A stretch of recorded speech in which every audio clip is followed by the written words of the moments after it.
Dismissive avoidant's final goodbye. Why they leave and will they come back?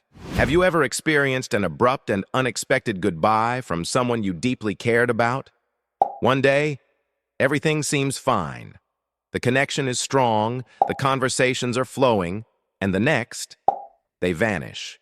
No explanation, no closure, just silence. It's as if they disappeared into thin air, leaving you confused, heartbroken, and questioning everything. If this sounds painfully familiar, you may have been involved with someone who has a dismissive avoidant attachment style. This video is not just about understanding what happened. It's about making peace with the final goodbye, discovering why it happened, what it really meant, and most importantly, what to do next. Because healing begins with clarity. Dismissive avoidants are often misunderstood. They're not heartless.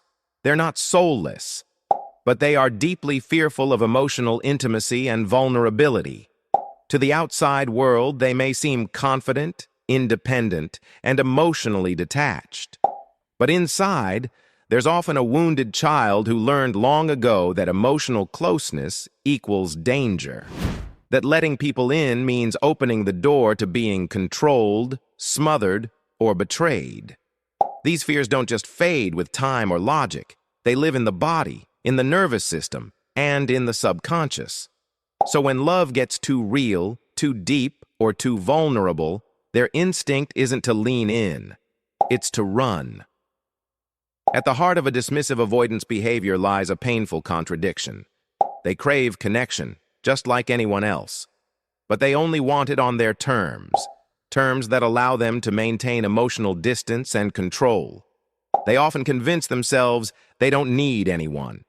They tell themselves that feelings are weakness, that vulnerability is foolish, and that relying on others is a trap. This belief system drives much of their relationship behavior. It explains why they may seem warm and engaged one day and cold and withdrawn the next. It's not that they stop caring, it's that caring becomes too risky. Now let's talk about what a final goodbye looks like when it comes from someone with this attachment style. It can be difficult to tell the difference between a temporary retreat and a permanent exit, especially since avoidants often cycle in and out of relationships. But there are some clear signs that this time, it's final. First, there's the complete emotional shutdown. They go emotionally cold. They stop responding to your efforts, not just with silence, but with a total lack of emotional presence. It's as if they've turned off the switch. Second, there's ghosting without explanation. Unlike an anxious partner who may need to talk things through, a dismissive avoidant may disappear without a single word. No closure, no accountability, no attempt to explain. It's not meant to be cruel.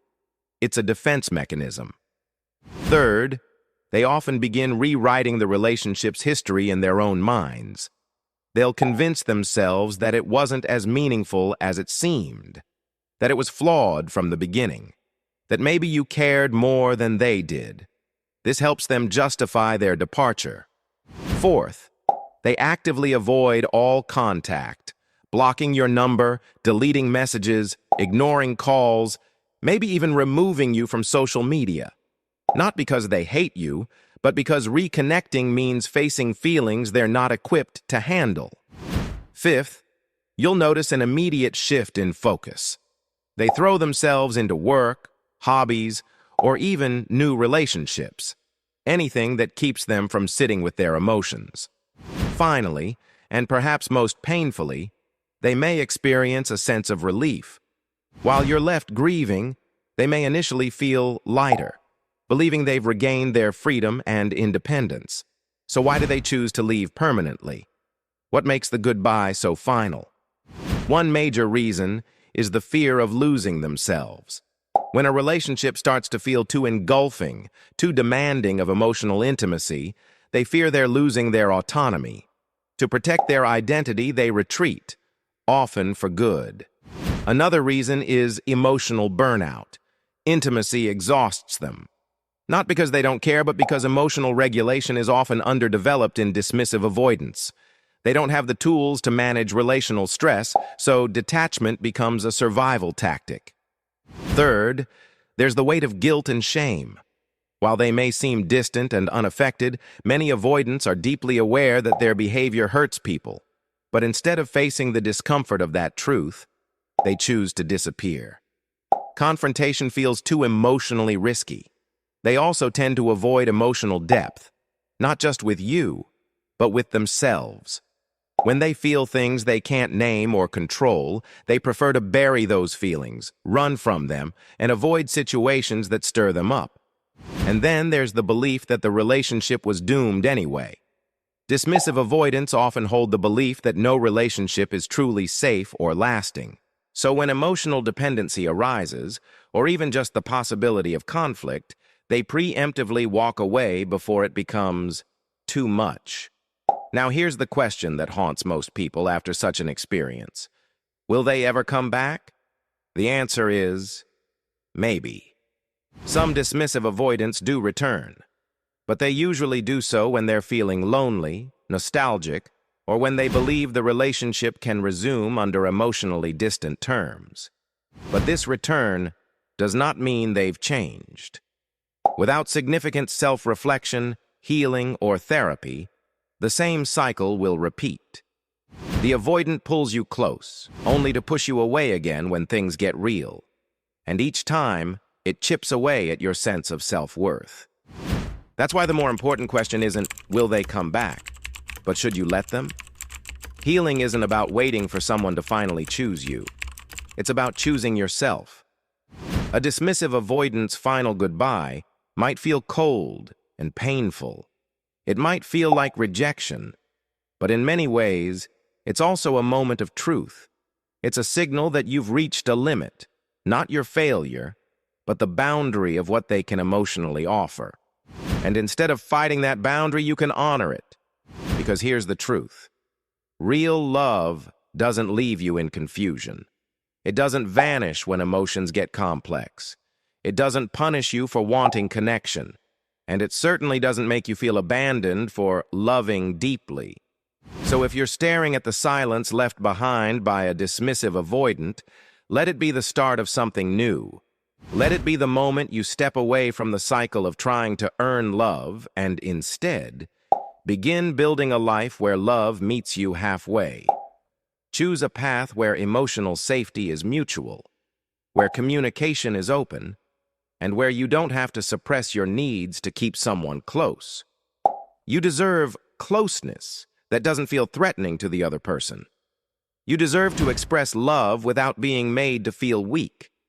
And you deserve to be with someone who doesn't run when the relationship asks for depth. It's okay to grieve. It's okay to miss them. But don't let the pain convince you that this loss is a reflection of your worth. It's not. In fact, their inability to stay isn't about your inadequacy. It's about their limits. Let this experience lead you deeper into understanding, not just of them, but of yourself. Maybe you've tolerated emotionally unavailable people for too long. Maybe you've confused intensity with intimacy. Or maybe, just maybe, you're finally waking up to your own value. So today, if you're holding on to someone who has already let go, release them with love. But hold on to yourself, with everything you've got. Your future isn't behind you, it's ahead of you. And it's filled with the kind of connection that doesn't disappear in the night, that doesn't punish your vulnerability, and that doesn't confuse love with escape. This is your time to rebuild, stronger, wiser, and far more connected to who you really are. Thank you so much for watching. If this video resonated with you, please like, share, and subscribe to the channel. And remember, even when someone else walks away without a word, you still have the power to speak healing into your life. The final goodbye doesn't have to be your ending. It can be your beginning.